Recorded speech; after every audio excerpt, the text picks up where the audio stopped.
وبركاته نحمده ونصلي على رسوله الكريم أما بعد அளவற்ற அருளாளனும் நிகரில்லா பேரன்புடையவனுமாகிய அல்லாஹ்வின் திருப்பெயரை போற்றி புகழ்ந்து ஆரம்பிக்கிறேன். அல்லாஹ்வினுடைய அருளும் கிருபையும் நபிகள் நாயகம் ஸல்லல்லாஹு அலைஹி வஸல்லம் அவர்கள் மீதும் அவர்களின் குடும்பத்தார்கள் சஹாபாக்கள் ஏனைய இந்த சபையில் பங்கெடுத்திருக்கிற என் மீதும் உங்கள் மீதும் உங்களுடைய குடும்பத்தினர் அனைவர் மீதும் நமது குடும்பத்தில் நண்பர்களில் வாழ்ந்து மன்னரைகளில் இருப்பவர்கள் மீதும் அல்லாஹ்வின் கருணையும் மன்னிப்பும் என்றென்றும் நிலவட்டுமாக. அன்பிற்கினிய சகோதரர்களே, மனிதன் மரணத்தை நினைவு கூற வேண்டும்.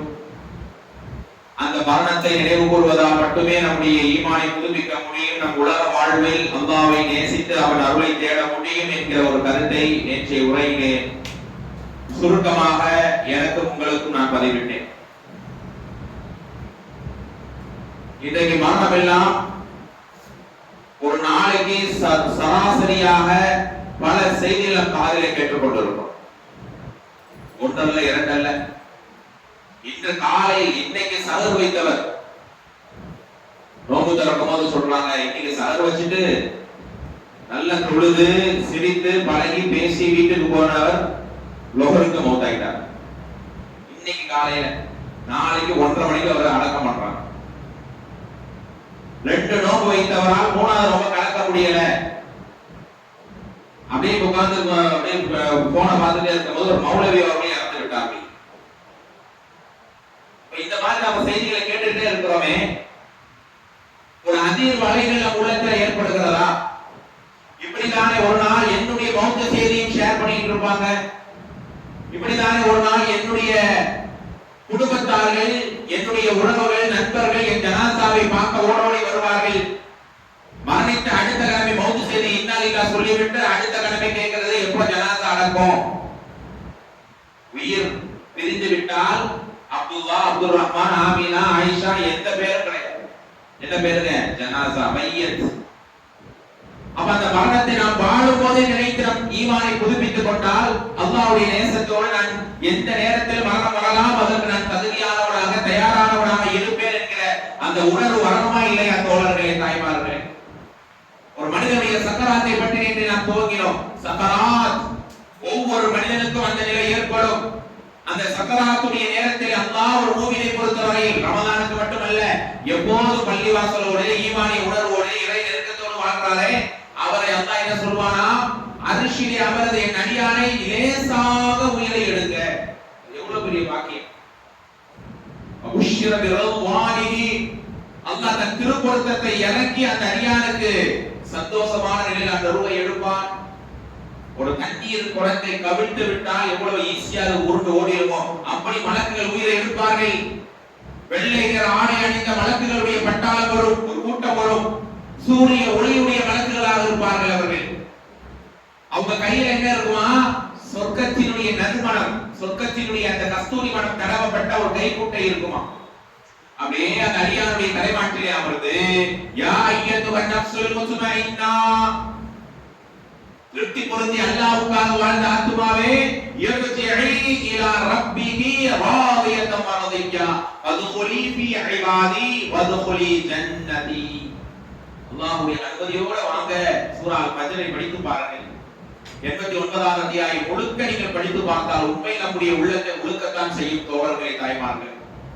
அப்படியே அந்த மனிதனுடைய நிலைப்பாடு எப்படி இருக்கும் என்றால், அந்த நல்லடியான் உலகத்தில் ஈமானோடு வாழ்ந்தான், யாரையும் ஏமாற்றாமல் அல்ல இறை பொருத்தத்துக்காகவே தன் களத்தை அமைத்துக் கொண்டான். அப்படியான ஒரு மனிதனுக்கு அந்த வழக்குமார்கள் வந்து என்ன செய்வார்கள்? அப்படியே அந்த கைக்குட்டையை போட்டு அப்படியே முகத்தில் ஒரு தடவுவார்கள். இலகுவாக அந்த உயிர் அப்படியே வெளியேறும். கண் வழியாகத்தான் உயிர் வெளியேறும் என்பதாக ஹதீஸ்களில் படிக்க முடிகிறது. அபூ ஸலமா ரலியல்லாஹு அவர்கள் சக்கராத்திலே துடிக்கிறார்கள். பெருமானார் போய் நிற்கிறாங்க. அபூ ஸலமா, அல்லாஹ் நேசிக்கிற ரூஹாக உருவை அல்லாஹ் எடுக்கட்டும், சிறந்த அடியானாக அல்லாஹ் இவரை மௌத்தாக்கட்டும் என்று பிரார்த்தனை செய்யும் போதே அவர் உயிர் பிரிந்து விடுகிறது. கண் திறந்த நிலையிலே உயிர் பிரிகிறது. பெருமானார் அவரை கண்ணை மூடி விடுகிறார்கள். அப்பதான் சொன்னார்கள், தன் ரூஹை அந்த ஜனாசா பார்க்கிறது. சக்கராத்திலே இருக்கும்போது தோழர்களை, தாய்மார்கள், 3 கட்ட நிகழ்வு நடக்காமல் அவங்க சக்கராத்தே கிடையாது. 3 விஷயங்கள் நடக்கும்.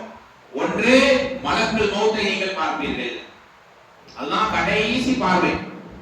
மலக்குள் மௌத்தை நீங்க பார்த்துட்டீங்கன்னா அதுக்கப்புறம் வேற எந்த பார்வையும் உலகத்தில் இருக்காது. மலக்குகள் வருவதை நல்லடியா நல்ல விதமா வராங்க, ஓகே. பாவிகளாக முரட்டுத்தனமான மலக்குகள் வராங்க என்கிற அந்த நிலையும் இருக்கும். ஆனா அவரால் பேச முடியாது. அதிக பிள்ளைகள், குடும்பங்கள், உறவுகள் எல்லாம் இருப்பார்கள். ஆனா அவங்க என்ன செய்ய முடியாது. வாய் திறந்து மலக்கு நான் பார்த்துட்டேன், மலக்கு மௌத் வந்துட்டாங்க, இதை தரமாட்டதா உட்கார்ந்து இருக்கிறாங்க, உயிரை எடுக்க போறாங்க அப்படிங்கிற எந்த விதமான விஷயங்களையும் எடுத்து வைக்க முடியாது. இரண்டாவது, அல்லாஹ் ரப்புல் ஆலமீனுடைய சப்தத்தை அந்த அடியான் கேட்பான். அல்லாஹ்வே இந்த அடியான் நான் பொருந்திக் கொண்டேன் என்று அல்லாஹ் சொல்வான். அல்லாஹ் அந்த சவுண்ட் அந்த அடியானுடைய காதில் கேட்க வைப்பான். அல்லாஹ்வின் உரையாடலை அவன் கேட்கிறான். மூன்றாவது, தன் உயிரை அவன் பார்க்கிறான். இந்த மூன்றும் நடக்காமல் சக்கராத் இல்லை. மலக்குகளை பார்ப்பது, அல்லாஹ்வின் சப்தத்தை வாய்ஸை கேட்கிறது, மூன்றாவது நம் ரூஹை பார்ப்பது. அப்ப அந்த நல்லடியார்கள் வந்து அந்த இடத்துல அவங்க அப்படி ஒரு ரூஹாக என் ரூஹ் இருக்கணுமா இல்லையா? அப்படி அல்லாஹ் இந்த பூமியில பூமியாக வாழ்ந்த ஒரு அடியானுக்கு தானே அந்த பாக்கியத்தை அல்லாஹ் தருகிறான். எவ்வளவு ஈஸியா கடந்து போறாங்க. நேற்றைக்கு இதே நேரம் நல்ல மாதிரி இருந்து நோம்பு திறந்து தராவியாவெல்லாம் தொழுது ரிலாக்ஸா போய் படுத்து காலையில சஹர் வைத்திருக்கிறார். கொஞ்சம் உடம்பு பலகீனமா இருந்தா நம்ம நோம்பு வைக்க தோணுமா? இன்னைக்கு விட்டுறலாம், அடுத்த நாள் பார்க்கலாம் தானே இருக்கும். நோம்பெல்லாம் வைத்த ஒரு மனிதர் அந்த நாளுடைய லோகருக்கு அவர் இல்லை என்றால் எவ்வளவு கேட்கும் போது மனசெல்லாம் பதறுகிறது. இந்த உலகம் என்று ஓடுகிறோமே, அதனால தான் பெருமானார் சொன்னார்கள், இன்ன துன்யா ஹுல்வத்துன் வ மதீரா. மக்களே, இந்த உலக வாழ்க்கை பார்க்க பச்சை பசேல் என்று பிரமாண்டமாக அந்த உலகத்திலே நாங்கள் வாழ்கிறோம்ங்கிற எண்ணம் ஏற்படும். ஆனால் அப்படி அல்ல. அல்லாஹ் உங்களுக்கான நேரம் வரும்போது இந்த உலகம் உங்களை விடை கொடுக்கும். இந்த பூமியை நம்மளை வச்சுக்காது. அவனை முடிந்து விட்டால் இந்த பூமியை நாம் நடமாட எந்த அனுமதியும் இல்லை தோழர்கள், எந்த விதமான வாய்ப்பும் கிடையாது. மண்ணுக்குள் புதைய வேண்டிய நேரம் எனக்கு வரும், உங்கள் அனைவருக்கும் வரும். நம்ம அந்த நேரத்தை நினைச்சு நம்ம எல்லாம் அழுது மன்றாடிட்டோமா? ரமலானுடைய மாதம் வர 3 நாள் தான் ஆகுது, அதுக்குள்ள மக்கள் பாதி கூட்டம் குறைந்து விட்டது. இதுதான் இஸ்லாம் எதிர்பார்க்கக்கூடிய ஈமானிய உணர்வா? ஒரு அடியானுடைய வாழ்க்கை எப்போதும் அல்லாஹ்வுக்கு பயந்தே இருக்கிறோமா இல்லையா? வெளியூர் பயணம் செய்வதை போல திடீரென்று அவன் மண்டலைக்கு அவன் தள்ளப்பட்டு விடுகிறான். இரவிலே கண்மூடி தூங்கி உறங்குவதெல்லாம் நம்முடைய சொகுசான அறைகளாக இருக்கும். கண்விழித்து பார்த்தால் அது மண்டலையாக கூட இருக்கலாம். உறக்கத்திலேயே அல்லாஹ் உயிரை எடுப்பானாம். ஒவ்வொரு நாளும் உறங்கும் போது உங்களுடைய ரூஹை அல்லாஹ் பிடித்துக் கொள்றான். அல்லாஹ் தன் கைவசம் பிடித்துக் கொள்கிறான். இன்னும் கொஞ்ச நாள் இவன் வாழாத இவருக்கு டைம் இருக்குன்னா அவனுக்கு அதை திருப்பி அல்லாஹ் தருவான். இல்ல இவருக்கு நைட் க்ளோஸ்னா நைட் வாங்கி வச்ச உயிரை மீண்டும் அல்லாஹ் ரிட்டர்ன் பண்ண மாட்டான். அதனால தானே உறங்கும் போது அல்லாஹ் பிஸ்மிக அமுது வஹியா, உன் பெயரை கொண்டு தூங்குறேன் அல்ல, உன் பெயரை கொண்டு மௌத்தாகுறேன், உன் பெயரை கொண்டு உயிர் பெற்று எழுப்புகிறேன் அப்படின்ற அந்த துஆவை நாம் ஓதுகிறோம் தோழர்களே. அப்படியான மரண நிமிடம் கடுமையான நிலை அது. அதனால தான் நம்ம பெருமானார் சொன்னார்கள், ஒரு மனிதன் சக்கராத்தை அடைந்து விட்டால் அவருடைய அமல்கள் தௌபாவுடைய வாசல் எல்லாம் மூடப்பட்டுவிடும். அதற்கு பிறகு அவர் என்ன அழுதாலும் கதறினாலும் அவருக்கான அவகாசம் கிடையாது. ஆனா ஒரு மனிதனுடைய நிலை என்ன தெரியுமா? இந்த ஆயத்தை தயவு செய்து நைட்டு படிச்சுட்டு தூங்குங்க. 56ல 83, 84, 85வது வசனம். பலௌலா இதா பலகத்தில் குல்கூம், உயிர் தொண்டைக்குடி அடையக்கூடிய நேரம், வன்தும் ஹீனஇன் தன்துரூன், நீங்க அந்த உயிரை எடுப்பதை பார்த்து கொண்டே இருப்பீர்கள். வனஹன் அல்லாஹ் சொல்றான், நான் அக்ரபு இலைஹி மின்கும், உங்களுக்கு மிக சமீபமாக இருப்பேன். வலாகின் லா துஸிரூன், ஆனா அதை நீங்கள் உணர முடியாது. தொண்டைக்குடி அடையும் போது நீங்க அந்த உயிரை பார்ப்பீங்க, நான் உங்க கழுத்து பிடரி நரம்பை விட கிட்ட வந்துருவேங்க. அல்லாஹ் இப்படி ஒரு தருணத்தை அல்லாஹ் நமக்கு தரத்தான் போகிறான். அந்த தருணத்தை தாண்டிதான் மௌத்தையும் மன்னரையும் அடைய போகிறார்கள்.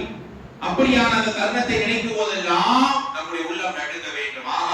அதற்கு முன்னாடி லைஃபா வாழ்ந்துட்டு இருக்கிறேன், சக்கராத்தில் நெருங்கிடுச்சுன்னா ஒரு செகண்ட் எனக்கு கல்லத்திற்கு தரவே மாட்டான். அப்ப இன்னைக்கு எனக்கு ஆரோக்கியத்தோட ஒரு ரமலானுடைய மாதத்தில் இருக்கும் போது நன்மையை முன்னேற வேண்டும், பாவத்தை விட்டு விலக வேண்டும், தூய்மையான உள்ளத்தோடு சோழத்தின் சொந்தமாக நான் வாழ வேண்டும் என்கிற அந்த உணர்வு வரணுமா இல்லையா தோழர்களே, தாய்மார்களே? அல்லாஹ் ரப்பல் ஆலமீன் பாவிகள் அவகாசம் தரப்பட்டும், இளமை தரப்பட்டும், ஆரோக்கியம் தரப்பட்டும், ஈமானிய உணர்வை தந்தும் அதை நெறிப்படுத்தாத சரியாக வாழாத ஒரு மனிதன் அவனுக்கும் சக்கராத்து வரும்.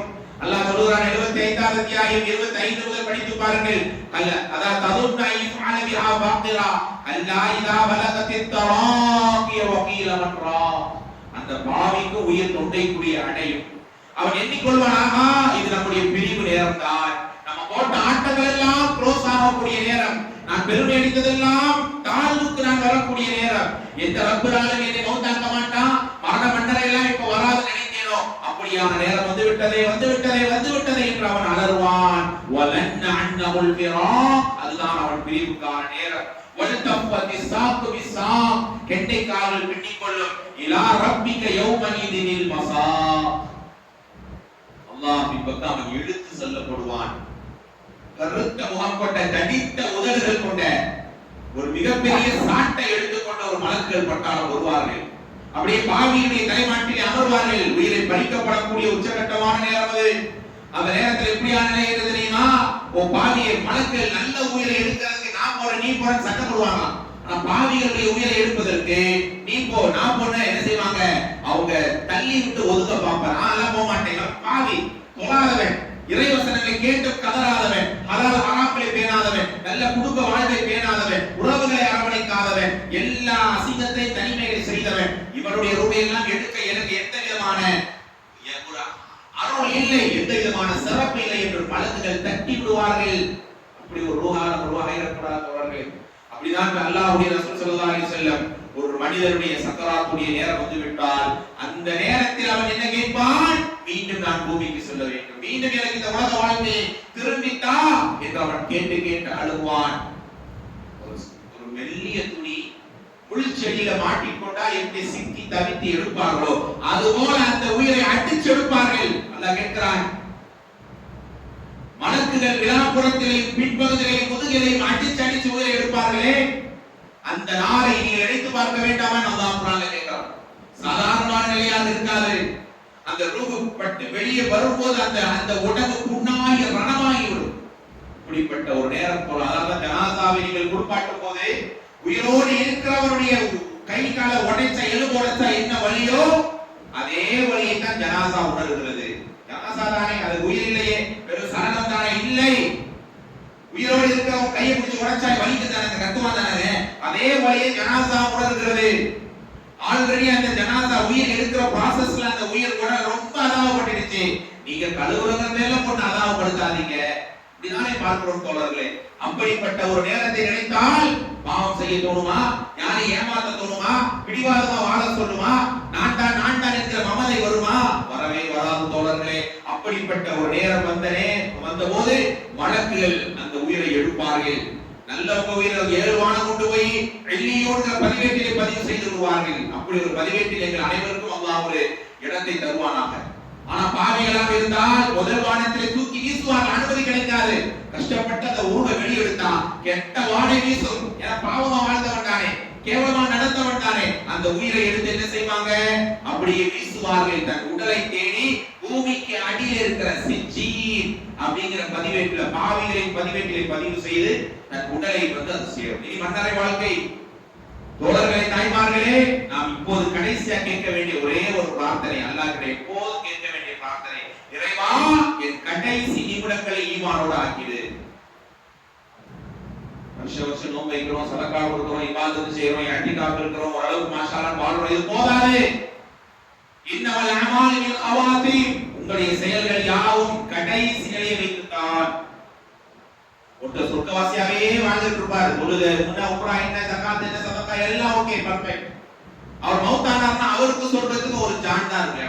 அவ்வளவு நெருக்கத்துல வாழ்ந்திருப்பார். கடைசியில ஒரு ஹராம பண்ணி நரகவாசியா போயிடும். கடைசியில முடிவு எல்லாம் மாத்திரம். ஒருத்தர் நரகவாசியாவே வாழ்ந்துட்டு இருப்பான், எல்லாமே பாவம் தான். மௌத்தானா அவனுக்கு நரகத்துக்கு ஒரு ஜான், ஒரு முழம் தான் என்ன இருக்கும். கடைசியில திருந்தி வருந்தி நல்லவனா மாறி அவன் சொந்தத்துக்கு போயிடுவான். நம்முடைய ஈமானை அல்லாஹ் ஃபிங்கர்டிப்ல வச்சிருக்கான், விரல் நுனியில். யுகல்லிபுஹா பிமா ஷாஅ, நாடியவாறு அதை அல்லாஹ் புரட்டி விட்டுருவான். காலையில் மூமினாக இருப்பார்கள், மாலையில் இறை நிராகரிப்புக்குள் போய்விடுவார்கள் என்று பார்க்கிறோம் தானே. அப்ப அல்லாஹ் என்ன கேட்கணும்? யா அல்லாஹ், அல்லாஹும்ம தப்பித்த கல்பி அலா தீனி யா முகல்லிபல் குலூப். இதுவா எத்தனை பேர் ஓதும்? சஹாபாக்கள் ஓதினார்கள், நல்லோர்கள் ஓதினார்கள், சாலிஹீன்கள் ஓதினார்கள். ஈமான புரட்டிடாத யா அல்லாஹ், பாவத்தை பக்கம் திருப்பிடாத யா அல்லாஹ், ஹராம் அழகா காமிச்சிடாத யா அல்லாஹ், ஷைத்தானை வழியிலே நடக்க வைத்துடாத இறைவா என்று கதறுவார்கள். உள்ளங்கை யா முகல்லிபல் குலூப், உள்ளங்களை புரட்டக்கூடியவனே, தப்பித்த கல்பி அலா தீனி, என்னுடைய உள்ளத்தை உன் தீனிலேயே வை, உன்னை நம்புறதிலேயே வை, உன்னை தொழுகிறதிலேயே வை, ஹலால் ஹராம் பேணுவதிலேயே வை. யா அல்லாஹ் துஆ கேட்பாங்க. குர்ஆனிலே ஒரு துஆ உண்டு தான் தோழர்களே.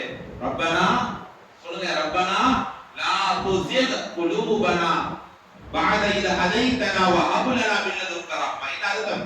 துஆ ஓதுற அரபில ஓதுற அப்படியே கண்ணமூடி ஓட்டு போயிடுறோம். நன்மை கிடைக்குதான். ஆனா அந்த அர்த்தத்தை ஃபீல் பண்ணி ஓதுறோமா? நாங்கள் நேர்வழி பெற்ற பிறகு எங்கள் உள்ளத்தை தனம் பொருள வைத்தினாரே அப்படி அல்லாஹ் துஆ கேட்க சொல்றான். அண்ணல் பெருமானாரோடையே இருந்த ஒரு மனிதர் கிறிஸ்துவராக இருந்து இஸ்லாத்தை ஏற்றுக்கொண்டு குர்ஆனையும் வஹீயையும் அவர்தான் எழுதுவார். எவ்வளவு பெரிய பாக்கியம்! குர்ஆன் ரசூலுல்லாஹி அலைஹி வஸல்லம் மீது குர்ஆன் அவர்தான் எழுதுவார். அன்றாடம் பக்கரா ஆல இம்ரானை ஓதுவார். பக்கரா ஆல இம்ரான் ஓத என்ன சிறப்புங்க? சொல்லுங்க, என்ன சிறப்பு கிடைக்கும்? நாளை மறுமையில் அந்த பக்கரா ஆல இம்ரான் உங்களுக்காக அல்லாஹ் ஷஃபாஅத் செய்யும். அதிகமா குர்ஆன் ஃபுல்லாவே ஓதணும். ஆனா பக்கரா ஆல இம்ரான் நிறைய ஓதுங்க. இப்படி எல்லாம் அமல் ரசூலுல்லாஹ் நம்ம பார்த்த மாட்டோமான்னு ஒரு ஏக்கம் இருக்குல்ல, மலைப்பு இருக்குல்ல. ஒரு தடவையா பார்க்க சான்ஸ் கிடைக்காதான்னு ஃபீல் பண்றோம்ல. அப்படிப்பட்ட அல்லாஹ்வுடைய தூதரோடு நேசம் கொண்ட இஸ்லாத்தை ஏற்றுக்கொண்டு குர்ஆனை எழுதின ஒரு மனிதருக்கு அல்லாஹ் ஈமான புரட்டுறான். மீண்டும் அவர் கிறிஸ்துவராக மாறினார். கொள்கையை விட்டு தர புரட்டுறார். சும்மா இருக்கலாம்ல. அவர் உள்ளத்துல என்னது நம்ம இருந்தவங்க தான் குர்ஆன் நல்லா இருந்துச்சு. முஹம்மது ஒன்றும் தெரியாது, நான் தான் என்னுடைய வாழ்க்கையில் நடந்ததை என்னுடைய உள்ளத்தில் உதித்ததை எல்லாம் சொல்லுவேன். முஹம்மது குர்ஆனா சொல்லிடுவாரு. இப்படி போய் பிரச்சாரம் பண்ண ஆரம்பிச்சார். அவருக்கு மவுத் வருகிறது. பூமியில அவர் அடக்கம் பண்றாங்க. அடுத்த நாள் பூமியை விட்டு வெளில கடக்கிறாங்க ஜனாசா. மறுநாள் மறுபடியும் தோண்டி அடக்கம் பண்றாங்க, வெளியே கிடக்குது ஜனாசா. மூணாவது நாள் அடக்கம் பண்றாங்க, ஜனாசா வெளியே கிடக்கிறது. எல்லாரும் முஹம்மது நபி தான் செஞ்சிட்டாரு பார்த்தா இல்ல. எப்போ பூமி அந்த ஜனாசாவை ஏத்துக்க மாட்டேங்குது. கடைசியில் இந்த இறைவனுடைய தண்டனை என்று விளைவிக் கொண்டு அந்த ஜனாசாவை ஓரமாக வீசி விட்டார்கள். மண்ணோடு மண்ணாக அது புதைக்கப்படாமல் மண்ணுக்கு மேலே அழுகி நாசமடைந்த நிலையை நாம் பார்க்கிறோம்.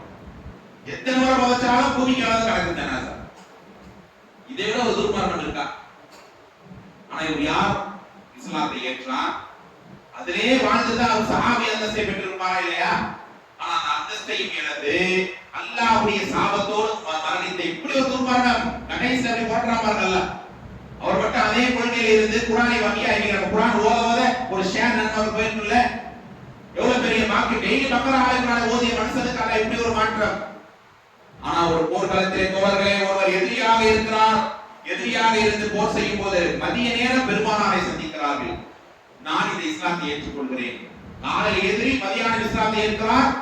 மாலையில் முஸ்லிம்களுக்காக போர்ல நிற்கிறார். அவர் இறந்து விடுகிறார். இவருடைய நிலைமை என்னன்னு கேட்கும் போது பெருமானார் சொன்னார்கள், இவர் சொர்க்கம் நுழைந்து விட்டார். வலம் யஸ்ஜுத் லில்லாஹி சஜிதா வாஹிதா.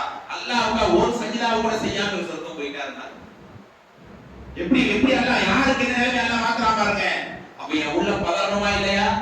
என்ன மாதிரி தொழுகையாளி, என்ன மாதிரி ஆலிம், என்ன மாதிரி பயான் பண்றவர், என்ன மாதிரி குறைகள் கிடையாது நினைத்து பெருமை எடுத்துக் கொள்றோம்.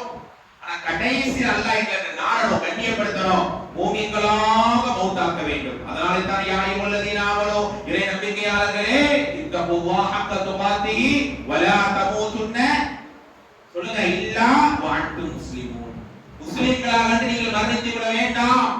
அப்ப எப்ப அந்த மௌத் மூமினான மௌத் கிடைக்கும்? வாழ்ற நேரம் நல்லவனா ஒழுக்கமா ரமதானுக்கு மட்டும் இல்லாம எப்போதும் இந்த மார்க்க அங்கமாக சோழத்தின் சொந்தமாக நாம் வாழும்போது தானே அந்த வாக்கியம் கிடைக்கும் தோழர்களே. அப்படியான நிலையை வைத்துதான் சஹாபாக்கள் அழுதார்கள். ஒவ்வொரு நபித்தோழர்கள் ஏன் இந்த உலகத்தில் சொர்க்கவாசி என்று அறிவிக்கப்பட்ட பல சஹாபாக்கள் சக்கராத் நேரத்திலே என் முடிவு நல்ல முடிவா, அல்லாஹ்வுடைய நேசத்தோடு தான் மௌத்தாக போறனா என்று ஏங்கி ஏங்கி அழுத வரலாறுகளை எல்லாம் பார்க்கிறோம். உங்களுக்கு தெரியுமா, அம்ரு பின் ஆஸ் ரலியல்லாஹு இஸ்லாத்தை ஏற்ற மிகப்பெரிய நபித்தோழர் அவர் சக்கராத்திலே சதர்ல முட்டி முட்டி அழுதார். மகன் கேட்கிறார், பாப்பா அல்லாஹ் உங்களுக்கு தீனை இஸ்லாத்தை கொடுக்கலையா, பெருமானார் நேசத்தை கொடுக்கல, ஏன் அழுதுறீங்க? எனக்கு 3 கட்ட லைஃப் அல்லாஹ் கொடுத்தாப்பா. நான் பெரிய எதிரி. அபூ ஜஹல், உதுபா, ஷைபா போன்ற மக்கள் ஈக்குவலா இவரும் பெரிய எதிரியா இருந்த காலம். பெரிய மோசக்காரன் நான். இப்பவே நான் மௌத்தா இருந்தா நான் யாரு? நான் யாருங்க? நரகவாசி. அது முதல் கட்டம். இரண்டாவது கட்டம், நான் ஒரு நேரம் இஸ்லாத்தை குறித்து பெருமானார் கை பிடித்து இஸ்லாத்தை ஏற்றுக்கொண்டேன். என் எல்லா பாவத்தை எல்லாம் மன்னிச்சுட்டாங்க பெருமானார் சொன்னார்கள். ஒருவேளை அந்த செகண்டே மௌத்தா இருந்தால் அல்லாஹ் நாடி நான் சொர்க்கம் போயிருப்பேன். இரண்டாவது கட்டம். இப்ப இப்போது அல்லாஹ் எனக்கு நிறைய ஹயாத்தை போட்டு வச்சு நிறைய வாழ்வை தந்தான், நிறைய வளத்தை தந்தான், பொறுப்புகளை தந்தான். நான் நல்லவனா வாழ்ந்துதான் மௌத்தாகலனா, இப்படி நான் மௌத்தாகவும் எனக்கு சொர்க்கமா நரகமா தெரியலை, அதை நினைத்துத்தான் அழுகிறேன் மகனே என்று ஒரு சஹாபி அழுகிறார். நம்ம எவ்வளவு நன்மையை மிஸ் பண்றோம், எவ்வளவு பாவத்தை கிடக்கிறோம். ஆனா அல்லாஹ்வை நினைத்து நாளை வரும் நினைத்து என்னுடைய உள்ளம் கலங்கி கண்களால் கண்ணீரை கொட்டுகிறோமா? அவர்களுக்கு தான் நாளை வரும் மரணமும் மறுமையும் சிறந்ததாக அமையும் தோழர்களே. அப்படிப்பட்ட சக்கராத்தை நினைத்து சஹாபாக்கள் அழாத வரலாறு இல்லை. நம்முடைய வாழ்க்கையில் இப்படியான மௌத்து செய்திகளை கேட்கும் போதெல்லாம் நம் உள்ளம் பதறி ஒரு நிமிஷம் உச்சி போட்டுட்டீங்கன்னா இல்ல சொல்லிட்டு கடப்பதல்ல, அந்த இடத்துக்கு நான் வரும்போது அல்லாஹ் என்னை பொருந்திக் கொள்ள வேண்டும், மூமினாக இறை பொருத்தத்தோடு நல்ல மௌத்தாக்கணுங்கிற அந்த அடிப்படை வேண்டும் தொடரவே. அப்படி அல்லாஹ் எனக்கு உங்களுக்கு நீண்ட ஆயுளையும் நிறைவான பரக்கத்தையும் மூமினாக மரணித்து நாளை மன்னரை வறுமையில இறையச்சத்தோடு மூமின்களாக அல்லாஹ் எங்களை எழுப்பி அண்ணன் பெருமானாரோடு சொர்க்கம் செல்லக்கூடிய உயரிய பாக்கியத்தை அனைவருக்கும் ஒவ்வொருவருக்கும் அல்லாஹ் தந்த அருள் புரிவானாக. நாளை மன்னரை வாழ்வை குறித்தும் மறுமையுடைய விசாரணை குறித்தும் அடுத்த நாள் தெரிய இருக்கிறோம் இன்ஷா அல்லாஹ். அல்லாஹ் எதை கேட்டோம் அதை அமல்படுத்தக்கூடிய உள்ளத்திலே அழகாக பதிய வைக்கக்கூடிய வாக்கியத்தை தருவானாக என்று கேட்டு எனக்காக நீங்கள் பிரார்த்திக்க வேண்டும் என்கிற அந்த துஆவை எதிர்பார்த்து இந்த உரையை முடிக்கிறேன். வாஹிரு தஅவானா அல்ஹம்துலில்லாஹி ரப்பில் ஆலமீன். சுப்ஹானல்லாஹும்ம வ பிஹம்திக அஷ்ஹது அல்லா இலாஹா இல்லா அன்த அஸ்தக்ஃபிருக வ அத்தூபு இலைக்.